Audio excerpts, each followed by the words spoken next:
ದೇವಿ ಮಹಾತ್ಮೆ ಅಧ್ಯಾಯ 4 ಇಂದ್ರಾದಿಗಳ ಸ್ತುತಿ. ಋಷಿ ಇಂತೆಂದನು, ಆ ದುರಾತ್ಮನೂ ಅತಿ ವೀರ್ಯಶಾಲಿಯೂ ಆದ ದೇವಿಯಿಂದ ಕೊಲ್ಲಲ್ಪಟ್ಟು ರಾಕ್ಷಸ ಸೈನ್ಯವು ನಾಶವಾಗಲಾಗಿ ದೇವೇಂದ್ರನೇ ಮುಂತಾದ ದೇವತಾಗಣದವರು ವಂದನಾಪೂರ್ವಕವಾಗಿ ಬಾಗಿದ ತಲೆ ಕತ್ತುಗಳುಳ್ಳವರಾಗಿ ಹಾಗೂ ಆನಂದದಿಂದ ಮೈನವರೆದ್ದ ಸುಂದರ ದೇಹವುಳ್ಳವರಾಗಿ ವಾಕ್ಕುಗಳಿಂದ ಆ ದೇವಿಯನ್ನು ಸ್ತೋತ್ರ ಮಾಡಿದರು. ಸಮಸ್ತ ದೇವತೆಗಳ ಗುಂಪಿನ ಶಕ್ತಿ ಸಮೂಹದ ಮೂರ್ತಿಯಾದ ಯಾವ ದೇವಿಯ ಆತ್ಮಶಕ್ತಿಯಿಂದ ಈ ವ್ಯಾಪ್ತವಾಗಿರುವುದೋ ಆ ಅಂಬಿಕೆಯಾದ ಸಕಲ ದೇವ ಮಹರ್ಷಿಗಳಿಂದಲೂ ಪೂಜ್ಯಳಾದ ನಾವು ಭಕ್ತಿಯಿಂದ ನಮಸ್ಕರಿಸುತ್ತೇವೆ.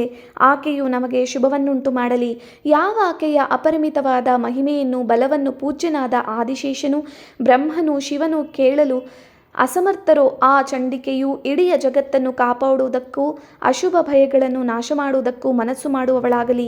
ಯಾವಳು ಪುಣ್ಯವಂತರ ಮನೆಯ ಸಿರಿಯಾಗಿ ವಿರಾಜಿಸುತ್ತಿರುವಳು ಮತ್ತು ಪಾಪಿಗಳ ಮನೆಯಲ್ಲಿ ದರಿದ್ರ ಲಕ್ಷ್ಮಿಯಾಗಿ ಕಂಡುಬರುವಳು ಹಾಗೂ ನಿಶ್ಚಯ ಜ್ಞಾನವುಳ್ಳವರ ಹೃದಯದಲ್ಲಿ ಬುದ್ಧಿಯಾಗಿ ತೋರುತ್ತಿರುವಳು, ಸತ್ಪುರುಷರಲ್ಲಿ ಶ್ರದ್ಧಾರೂಪಳಾಗಿಯೂ ಕುಲಸ್ತ್ರೀಯರಲ್ಲಿ ನಾಚಿಕೆಯ ರೂಪಳಾಗಿಯೂ ಇರುವಳು, ಆ ದೇವಿಯನ್ನು ನಾವು ನಮಸ್ಕರಿಸುವೆವು.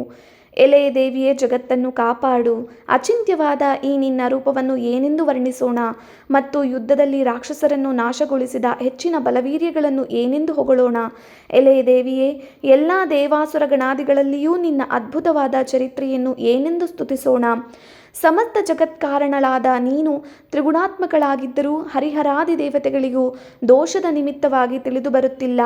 ಅಪಾರಳೂ ಸರ್ವಕ್ಕೂ ಆಶ್ರಯಳೂ ಆದ ನಿನಗೆ ಈ ಪ್ರಪಂಚವು ಒಂದಂಶ ಮಾತ್ರವಾಗಿದೆ. ನೀನು ಆದ್ಯಳು ಪರಮಳು ಆದ ಅವ್ಯುತ್ಕೃತ ಪ್ರಕೃತಿ ರೂಪಳೇ ಆಗಿರುವೆ.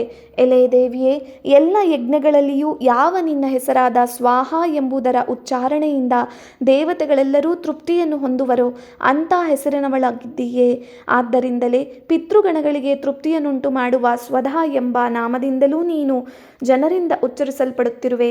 ಚೆನ್ನಾಗಿ ನಿಗ್ರಹಿಸುವ ಇಂದ್ರಿಯಗಳ ಸಾರವುಳ್ಳ ಮೋಕ್ಷವನ್ನು ಬಯಸುವ ಹಾಗೂ ಸಮಸ್ತ ದೋಷಗಳನ್ನು ನೀಗಿಕೊಂಡಿರುವ ಮುನಿಗಳಿಂದ ಮುಕ್ತಿ ಕಾರಣಳಾಗಿರುವ ನೀನು ಚಿಂತಿಸುವುದಕ್ಕಾಗದ ಮಹಾವ್ರತ ರೂಪಳಾಗಿದ್ದರೂ ಅಭ್ಯಾಸ ಮಾಡಲ್ಪಡುತ್ತಿರುವೆ. ಎಲೆ ದೇವಿಯೇ, ಪೂಜ್ಯಳು ಪರಮಳು ಆದ ನೀನು ವಿದ್ಯಾಸ್ವರೂಪಳೇ ನೀನಾಗಿರುವೆ. ಶಬ್ದ ಸ್ವರೂಪಳಾದ ನೀನು ನಿರ್ಮಲ ಋಕ್ಯಜಸ್ಸುಗಳಿಗೆ ಕಾರಣಳಾಗಿರುವೆ ಮತ್ತು ರಮ್ಯವಾದ ಪದಪಾಠ ಉದ್ಗೀತ ಗಾನಗಳುಳ್ಳ ಸಾಮಗಳಿಗೂ ಭಗವತೆ ಎನಿಸಿರುವವಳು, ತ್ರಯೀ ವೇದಮಾತೆ ಎನಿಸಿರುವವಳು ನೀನೇ ಮತ್ತು ಸಕಲ ಜಗತ್ತಿನ ಅತಿ ಹೆಚ್ಚಿನ ಸಂಕಟಗಳನ್ನು ನೀಗುವಂಥ ವಾಗ್ರೂಪಳಾಗಿ ಸಂಸಾರ ನಿರ್ವಹಣೆಗೂ ಆಧಾರಳಾಗಿರುವೆ. ಎಲೆ ದೇವಿಯೇ, ಸಕಲ ಶಾಸ್ತ್ರಗಳ ಸಾರವನ್ನು ಬಲ್ಲ ಮೇಧಾದೇವಿಯೇ ನೀನಾಗಿರುವೆ. ದಾಟಲ ಸಾಧ್ಯವಾದ ಸಂಸಾರವೆಂಬ ಸಾಗರದಲ್ಲಿ ಅಂಟಿಕೊಳ್ಳದ ಸ್ವಭಾವದ ದುರ್ಗೆಯೆಂಬ ಹಡಗಾಗಿ ಇದ್ದುಕೊಂಡಿರುವೆ. ಕೈಟಭ ಶತ್ರುವಾದ ವಿಷ್ಣುವಿನ ಹೃದಯವನ್ನೇ ಮುಖ್ಯ ವಾಸಸ್ಥಾನವಾಗಿ ಮಾಡಿಕೊಂಡು ವಾಸ ಮಾಡುತ್ತಿರುವ ಮಹಾಲಕ್ಷ್ಮಿಯೇ ನೀನಾಗಿರುವೆ ಮತ್ತು ಚಂದ್ರಮೌಳಿಯಾದ ಮಹಾದೇವನ ಅರ್ಧಾಂಗಿಯಾಗಿ ನೆಲೆಸಿರುವ ಗೌರಿಯೂ ನೀನೇ. ಸ್ವಲ್ಪ ಮಟ್ಟಿನ ಮುಗುಳು ನಗೆಯಿಂದ ಕೂಡಿ ಶುಭ್ರವಾಗಿರುವ ಪೂರ್ಣಚಂದ್ರನ ಬಿಂಬವನ್ನು ಹೋಲುವ ಉತ್ತಮವಾದ ಚಿನ್ನದಂತೆ ಕಾಂತಿಯುಕ್ತವಾದ ಮತ್ತು ಕೋಪದಿಂದ ಹೊಡೆಯಲ್ಪಡುವಳಾಗಿಯೂ ಅತ್ಯದ್ಭುತದಿಂದಲೇ ಕೂಡಿದ್ದ ಹಾಗೂ ಉದಯಿಸುತ್ತಿರುವ ಚಂದ್ರನಂತೆ ಕಾಂತಿಯುಳ್ಳ ನಿನ್ನ ಮುಖವನ್ನು ಮಹಿಷಾಸುರನು ಕಂಡಾಗ, ಎಲೆ ದೇವಿಯೇ, ಅದು ಗಂಟಿಕ್ಕಿದ ಹುಬ್ಬುಗಳಿಂದ ವಿಕೃತವಾಗಿ ಕೋಪದಿಂದ ದುಗುಡವಾಗಿದ್ದುಕೊಂಡಿತ್ತಲ್ಲವೇ. ಅದನ್ನು ಕಂಡ ಕೂಡಲೇ ಆ ಮಹಿಷನು ಪ್ರಾಣತ್ಯಾಗವನ್ನು ಮಾಡಲಿಲ್ಲವಷ್ಟೇ. ಅದು ಅತ್ಯಾಶ್ಚರ್ಯಕರವಾಗಿದೆ, ಏಕೆಂದರೆ ಕೋಪಗೊಂಡ ಯಮನ ದರ್ಶನವಾದಾಗ ಯಾರು ತಾನೇ ಬದುಕಿದ್ದಾರು. ಪರಮಳು ಪೂಜ್ಯಳು ಆದ ದೇವಿಯೇ, ನೀನು ಹುಟ್ಟು ಬೆಳವಣಿಗೆಗಳಿಗಾಗಿ ಪ್ರಸನ್ನಳಾಗು, ಏಕೆಂದರೆ ಕುಪಿತಳಾದೆಯಾದರೆ ಕುಲಗಳನ್ನೇ ಕೂಡಲೇ ನಾಶ ಮಾಡಿಬಿಡುವೆ. ಮಹಿಷಾಸುರನ ಅತಿದೊಡ್ಡ ಬಲಿಷ್ಠವಾದ ಸೈನ್ಯವೆಲ್ಲವೂ ಈಗಲೇ ವಿನಾಶವನ್ನು ಹೊಂದಿದ್ದನ್ನು ಕಂಡ ನಮಗೆ ಈ ವಿಚಾರವು ಗೊತ್ತಾಗಿದೆ. ಯಾರ ವಿಷಯಕ್ಕೆ ನೀನು ಅಭ್ಯುದಯದಾತ್ರಿಯಾಗಿ ಪ್ರಸನ್ನಳಾಗುವೆಯೋ ಅವರೇ ರಾಷ್ಟ್ರಗಳಲ್ಲಿ ಮಾನ್ಯರಾಗುವರು. ಅಂಥವರಿಗೆ ಧನವೊಲಿಯುವಳು, ಅವರಿಗೆ ಯಶಸ್ಸು ಲಭಿಸಿದೆ. ಅಂಥವರ ಧರ್ಮಾನುಷ್ಠಾನ ಪರಂಪರೆಗಳು ಕುಸಿಯುವುದಿಲ್ಲ. ಮಕ್ಕಳು ಆಳುಗಳು ಹೆಂಡಂದಿರು ಕಾಪಾಡಿಕೊಳ್ಳುವ ಅಂತಹ ನಿನ್ನ ಭಕ್ತರೇ ಧನ್ಯರು. ಎಲೆ ದೇವಿ, ಪುಣ್ಯವಂತನಾದವನು ಯಾವಾಗಲೂ ಬಹಳ ಶ್ರದ್ಧಾಪೂರ್ವಕವಾಗಿ ಎಲ್ಲ ಧರ್ಮ ಕಾರ್ಯಗಳನ್ನು ಪ್ರತಿದಿನವೂ ಮಾಡುವನು ಮತ್ತು ನಿನ್ನ ಅನುಗ್ರಹದಿಂದ ಅನಂತರ ಸ್ವರ್ಗವನ್ನು ಹೊಂದುವನು. ಆದ್ದರಿಂದ ನೀನು 3 ಲೋಕಗಳಲ್ಲಿಯೂ ಫಲಪ್ರದವಾಗಿರುವೆ. ಎಲೆ ದುರ್ಗಿಯೇ, ನೀನು ನೆನೆಯಲ್ಪಟ್ಟೆಯಾದರೆ ಎಲ್ಲ ಪ್ರಾಣಿಗಳ ಸಕಲ ವಿಧವಾದ ಭಯವನ್ನು ಕಳೆಯುವಳಾಗುವೆ. ಇನ್ನೂ ಶಾಂತಚಿತ್ತದಿಂದ ಸ್ಮರಿಸಲ್ಪಡುವೆಯಾದರೆ ಅತಿ ಹೆಚ್ಚಿನ ಕಲ್ಯಾಣಕರವಾದ ಬುದ್ಧಿಯನ್ನು ನೀಡುವೆ. ದಾರಿದ್ರ್ಯ ದುಃಖ ಭಯಗಳನ್ನು ಪರಿಹರಿಸಿರುವ ದೇವಿಯೇ, ಎಲ್ಲ ರೀತಿಯ ಉಪಕಾರಗಳನ್ನು ಮಾಡುವುದಕ್ಕಾಗಿಯೇ ಯಾವಾಗಲೂ ಕರಗಿದ ಹೃದಯವುಳ್ಳವಳಾಗಿರುವಂಥವಳು, ನಿನ್ನನ್ನು ಬಿಟ್ಟರೆ ಬೇರೆ ಯಾರಿದ್ದಾರು? ಎಲೆ ದೇವಿಯೇ, ಈ ರಾಕ್ಷಸರು ಕೊಳ್ಳಲ್ಪಟ್ಟಿದ್ದರಿಂದ ಜಗತ್ತು ಸುಖವನ್ನು ಹೊಂದಿರುತ್ತದೆ. ಹೀಗಿದ್ದರೂ ರಾಕ್ಷಸರೇಕೆ ಜಗತ್ತನ್ನು ಹಿಂಸಿಸಿದರು ಎಂದರೆ ನಿನ್ನ ಸಂಕಲ್ಪವು ಹೀಗಿರಬೇಕು: ಇವರು ಬಹಳ ಕಾಲದ ನರಕವಾಸಕ್ಕಾಗಿ ಪಾಪವನ್ನು ಮಾಡಲಿ, ಆದರೇನು ಅನಂತರ ಯುದ್ಧದಲ್ಲಿ ಮೃತರಾಗಿ ಸ್ವರ್ಗಕ್ಕೆ ಹೋಗಲಿ.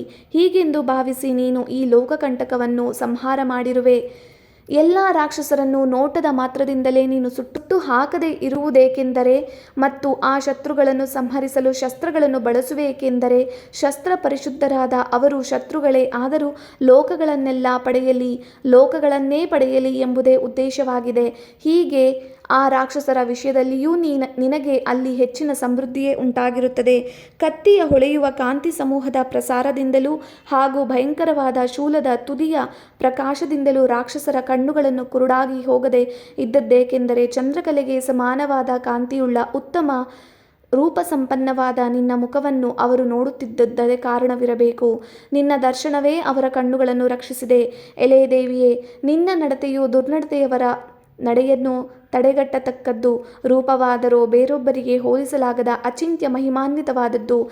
ವೀರ್ಯವಾದರೋ ದೇವತೆಗಳ ಶತ್ರುಗಳನ್ನು ನಾಶಗೊಳಿಸತಕ್ಕದ್ದು. ಹೀಗೆ ನೀನು ವೈರಿಗಳಲ್ಲಿಯೂ ದಯೆಯನ್ನೇ ತೋರುತ್ತಿರುವೆ. ನಿನ್ನ ಪರಾಕ್ರಮಕ್ಕಾಗಲಿ ಶತ್ರುಗಳಿಗೆ ಭಯವನ್ನುಂಟು ಮಾಡುವುದಾದರೂ ಮನಸ್ಸನ್ನು ಸೆಳೆಯುತ್ತಿರುವ ನಿನ್ನ ರೂಪಕ್ಕಾಗಲಿ ಉಪಮಾನವೇನಿದ್ದಿತು? ಮನಸ್ಸಿನಲ್ಲಿ ದಯೆಯೂ ಯುದ್ಧದಿಟ್ಟತನವೂ ಕಂಡುಬರುತ್ತಿತ್ತಲ್ಲವೇ? ಇದು ಎಲೆ ವರದಳೆ, ಮೂರು ಲೋಕಗಳಲ್ಲಿಯೂ ಹುಡುಕಿದರೂ ನಿನ್ನಲ್ಲಿ ಮಾತ್ರವೇ ಈ ಬಗೆಯ ನಡೆಯು ಕಂಡುಬರುತ್ತಿದೆ. ನೀನು ಯುದ್ಧರಂಗದಲ್ಲಿ ಶತ್ರು ಸಂಹಾರ ಮಾಡುವ ಮೂಲಕ ಈ ಎಲ್ಲ ಮೂರು ಲೋಕಗಳನ್ನು ಕಾಪಾಡುತ್ತಿರುತ್ತೀಯೇ. ಶತ್ರುಗಳ ಆ ಗುಂಪನ್ನಾದರೂ ನೀನು ಸಂಹಾರ ಮಾಡಿ ಅವರನ್ನು ಸ್ವರ್ಗಲೋಕಕ್ಕೆ ಕಳುಹಿಸುತ್ತಿರುವೆ. ಹಾಗೆಯೇ ಕೊಬ್ಬಿದ ದೇವಶತ್ರುಗಳಾದ ಅವರಿಂದ ಸಂಭವಿಸಿದ್ದ ನಮ್ಮ ಭಯವನ್ನು ಕಳೆದಿರುವೆ. ಇಂಥ ನಿನಗೆ ನಮಸ್ಕಾರವು. ಎಲೆ ದೇವಿಯೇ, ನಿನ್ನ ಶೂಲದಿಂದಲೂ ಖಡ್ಗದಿಂದಲೂ ನಮ್ಮನ್ನು ಕಾಪಾಡು. ಅಂಬಿಕೆಯೇ, ನಿನ್ನ ಗಂಟೆಯ ಸದ್ದಿನಿಂದಲೂ ಬಿಲ್ಲಿನ ಹಗ್ಗದ ಧ್ವನಿಯಿಂದಲೂ ನಮ್ಮನ್ನು ಕಾಪಾಡು. ಚಂಡಿಕೆಯೇ, ಈಶ್ವರಿಯೇ, ಪೂರ್ವ ಪಶ್ಚಿಮ ದಕ್ಷಿಣೋತ್ತರ ದಿಕ್ಕುಗಳಲ್ಲೆಲ್ಲ ನಿನ್ನ ಶೂಲವನ್ನು ತಿರುಗಿಸುವುದರಿಂದ ಕಾಪಾಡುವವಳಾಗು. ಮೂರು ಲೋಕಗಳಲ್ಲಿಯೂ ಸಂಚರಿಸುವ ನಿನ್ನ ಯಾವ ಸೌಮ್ಯ ರೂಪಗಳಿವೆಯೋ ಹಾಗೂ ಅತಿ ಹೆಚ್ಚಿನ ಭಯಂಕರವಾದ ಅವುಗಳಿಂದ ನಮ್ಮನ್ನು ಹಾಗೂ ಭೂಮಿಯನ್ನು ಕಾಪಾಡುವವಳಾಗು.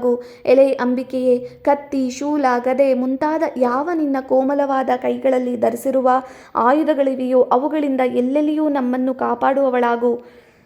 ಋಷಿ ಇಂತೆಂದನು: ದೇವತೆಗಳಿಂದ ಹೀಗೆ ಸ್ತೋತ್ರ ಮಾಡಲ್ಪಟ್ಟ ಹಾಗೂ ನಂದನವನದ ಹೂಗಳಿಂದ ಗಂಧ ಲೇಪನಗಳಿಂದಲೂ ಪೂಜಿಸಲ್ಪಟ್ಟ ಜಗನ್ಮಾತೆಯು ಸಂತುಷ್ಟಳಾದಳು.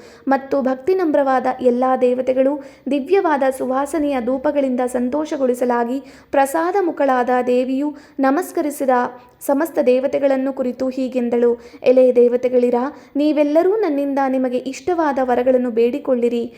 ದೇವತೆಗಳಿಂದೆಂದರು: ಪೂಜ್ಯಳಾದ ನಿನ್ನಿಂದ ನಮಗೆ ಎಲ್ಲವೂ ನಡೆಸಿಕೊಡಲ್ಪಟ್ಟೇ ಇದೆ. ನಾವು ಹೇಳಿಕೊಳ್ಳುವುದೇನೂ ಉಳಿದಿರುವುದಿಲ್ಲ. ನಮ್ಮ ಶತ್ರುವಾದ ಮಹಿಷಾಸುರನು ಈಗಾಗಲೇ ಸಂಹರಿಸಲ್ಪಟ್ಟಿರುವನು. ಎಲೆ ಮಹೇಶ್ವರಿಯೇ, ಇನ್ನೂ ನೀನು ವರವನ್ನು ನಮಗೆ ಕೊಡಬೇಕೆನ್ನುವೆಯಾದರೆ ನಾವು ಸ್ಮರಣೆ ಮಾಡಿದಾಗಲೆಲ್ಲ ನೀನು ನಮ್ಮ ಸಂಕಟಗಳನ್ನು ನಾಶಗೊಳಿಸುತ್ತಿರಬೇಕು. ಎಲೆ ನಿರ್ಮಲಾನಯೇ, ನಿನ್ನು ಯಾವ ಮನುಷ್ಯನೂ ಈ ಸ್ತೋತ್ರಗಳಿಂದ ನಿನ್ನನ್ನು ಸ್ತುತಿ ಮಾಡುವನೋ ಅವನಿಗೆ ಐಶ್ವರ್ಯ, ಸಮೃದ್ಧಿ, ವೈಭವ, ಹಣ, ಹೆಂಡತಿ ಮುಂತಾದ ಸಂಪತ್ತುಗಳ ಅಭಿವೃದ್ಧಿಗೆ ಯಾವಾಗಲೂ ನೀನು ಕಾರಣಳಾಗು. ಎಲೆ ಅಂಬಿಕೆಯೇ, ನಮಗೆ ಪ್ರಸನ್ನಳಾಗಿರುವ ನೀನು ಈ ವರವನ್ನು ದಯಪಾಲಿಸು. ಋಷಿ ಇಂತೆಂದನು: ಎಲೆ ರಾಜನೇ, ದೇವತೆಗಳಿಂದ ಹೀಗೆ ತಮಗಾಗಿಯೂ ಲೋಕ ಕಲ್ಯಾಣಕ್ಕಾಗಿಯೂ ಪ್ರಾರ್ಥಿಸಲ್ಪಟ್ಟ ದೇವಿಯಾದ ಭದ್ರಕಾಳಿಯೂ ಹಾಗೆ ಆಗಲಿ ಎಂದು ಹೇಳಿದವಳಾಗಿ ಅಂತರ್ಧಾನಳಾದಳು. ಎಲೆ ರಾಜನೇ, ಹೀಗೆ ಆಕೆಯು ಹೇಗೆ ಅವತಾರ ಮಾಡಿದಳು ಎಂಬುದನ್ನು ನಿನಗೆ ಹೇಳಿರುತ್ತೇನೆ. ದೇವತೆಗಳೆಲ್ಲರ ಶರೀರಗಳಿಂದ ಹೊರಬಿದ್ದ ಮೂರು ಲೋಕಗಳಿಗೂ ಹಿತವನ್ನುಂಟು ಮಾಡುವ ದೇವಿಯಾಗಿ ಆವಿರ್ಭವಿಸಿದ ಕಥೆಯನ್ನು ಈವರೆಗೆ ಕೇಳಿದೆಯಷ್ಟೇ. ಮತ್ತೆ ಆಕೆಯು ಪಾರ್ವತಿಯ ದೇಹದಿಂದ ಹುಟ್ಟಿದವಳಾಗಿ ದುಷ್ಟರಾದ ರಾಕ್ಷಸರ ಹಾಗೂ ಶುಂಭ ನಿಶುಂಭರ ವಧೆಗಾಗಿಯೂ ಲೋಕಗಳನ್ನು ಕಾಪಾಡುವುದಕ್ಕಾಗಿಯೂ ಹೇಗೆ ಕಾರ್ಯಪ್ರವೃತ್ತಳಾದಳೋ ಅದನ್ನು ಕೇಳುವವನಾಗು. ದೇವತೆಗಳಿಗೆ ಉಪಕಾರಿಣಿಯಾದ ಆಕೆಯ ಕಥೆಯನ್ನು ನಡೆದಂತೆ ನಿನಗೆ ಹೇಳುವೆನು. ಇತಿ ಶ್ರೀ ಮಾರ್ಕಂಡೇಯ ಪುರಾಣೆ ದೇವಿ ಮಹಾತ್ಮೆ ಚತುರ್ಥೋಧ್ಯಾಯ. ಶ್ರೀ ಜಗದಂಬಾರ್ಪಣಮಸ್ತು.